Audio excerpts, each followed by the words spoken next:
ilahi olanın sessizliği, yukarının bizi duymamasından değil, bizim onun mutlak ve ezici dilini anlayamayacak durumda olmamızdan. İlahi katın sessizliği derken şöyle bir durum söz konusuydu bir de arkadaşlar. Hani Tanrı'nın sessizliği diyorduk ya şeyde. Biliyorsun İsa çarmıha gerildiğinde Tanrım beni neden terk ettin diyordu. Depersona olmamış adamda. Hala bununla birlikte devam ediyor olmasından dolayı Tanrı'nın mesajına ulaşamıyor. Ya da Tanrı'nın mesajı İsa'ya orada çarmıhta ulaşmıyor. Çünkü sahte kişi. Çarmıha gerilen sahte kişi diyorlar ya, bunu bilmiyor onlar. Sahte kişiden kastı o İsa olarak peygamber değil cinsinden değil. O çarmıha gerilen İsa. Biliyorsun yüzü başkasına benzedi falan filan. Hayır. Yüzü başkasına benzediğine kinaye şu. Personası var orada. Yani sahte. Persona olarak İsa'nın personası. Yani et ve kemik personası var. Fakat mana olaraktan İsa orada değil. Bilinç düzeyi olaraktan. İsa derinlerde orada. Anlıyor musun olayı? O yüzden Tanrım beni neden terk ettin diyor. Çığlık atan İsa'nın taklidi. Yani The Think Tower'ında o uzaylı dediğimiz şey var ya. O uzaylı kısmı. Yani İsa'yı asimile etmeye çalışan İsa'nın şeytanı. Anladın mı? Yani daha sonra simüle etmiş ya da edecek olan, kıyısında olan İsa'nın şeytanı orada Tanrım beni neden terk ettin diyor. İsa Tanrı'ya seslenmez. Tanrı'nın ta kendisi orada. Çünkü Tanrı'nın kendisi kimseye seslenmez. Biliyorsun İbrahim olayında ateşe atılırken hiç kimseden yardım istemiyordu, dikkat edersen.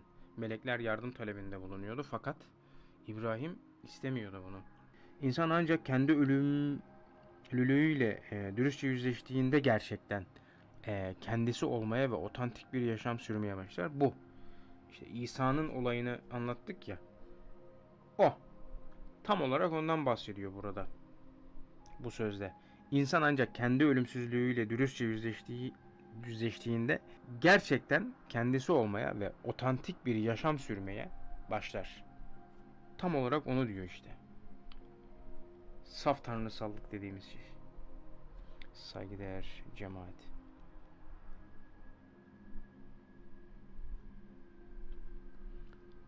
Tabii bunların bu ve buna benzer şeylerin tek tek şerhini dizmek gerekiyor. Tabii, evet, evet. Evet, kesinlikle öyle.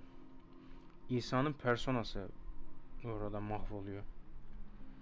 Doğrusu budur arkadaşlar. Onlar bilmiyor işte. Yanlış biliyorlar ve onların suçu. Sorgulayacaksın. Kim sorgular bunu? Gerçek kaşifler. Kaşifler sorgular. Araştırmacı bunu sorgulamaz. Ama kaşif bunu sorgular. Bu böyle bir şey. O bir de araştırmacının ve buna benzer şeylerin biliyorsun.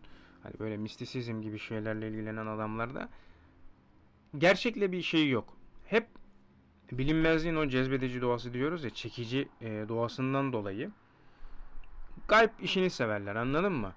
Bende de var. Biliyorum onun nasıl bir his olduğunu. O gizemcilik şeyini biliyorum. Erken dönemlerinde, benim cahiliye dönemimde bende de vardı o. Seviyorsun, anladın mı? Yani hep uçan kaçan ama asla çözülemeyen gizemli o. Neydi onun adı? Bir saniye. UFO, yani tanımlanamamış uçan şey, obje diyor. Bunu seviyoruz. Anladın mı? Bunu seviyoruz. Hepimiz seviyoruz bunu. Sevelim. Sevelim ama işi çözelim. Bu neyin nesidir anlayalım. Bunu anlayalım. Hep bizim için giz kalmasın bunlar. Bazıları hep gizemli olmasını istiyor. Açıklanamayan dinamikler, termo, statik ya da kinetik dinamikler olmasını istiyor arkada. Asla anlamak istemiyor, anladın mı? Asla anlamak istemiyor çünkü mahvolacak. Anladığı anda yok olacak. Anladığı anda yok olacak.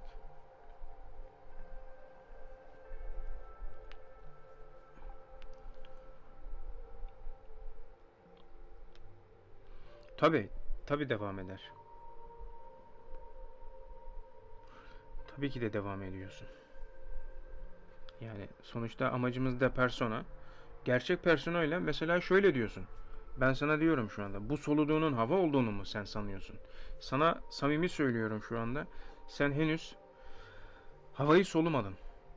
Havanın tadını almadın sen henüz. Buna emin olabilirsin. Orada onu diyor ama muhtemelen bilerek demiyor onu. Sen henüz soluyan bir insan değilsin. Gerçekten bir insan değilsin. Yani soluyamıyor olmandan dolayı zaten insan olmuyorsun da henüz bir insan değilsin zaten. Soluduğun anda insan oluyorsun. Acayip bir şey bu. Sen şu anda nefes almıyorsun. Sana bunun garantisini verebilirim. Sen şu anda gerçek anlamda gıdalanmadın henüz. Rızıklanmanın çok tuhaf yolları var. Sana bunu garanti edebilirim. Sen henüz bir yerlerde biz henüz rızıklanmadık. Acayip bir şey bu. Tamam mı? Henüz dedim ya düşünce videosunda düşünen insanın sorsam bak sana sen de dahil. Düşünen insan nefes aldığının farkında değildir.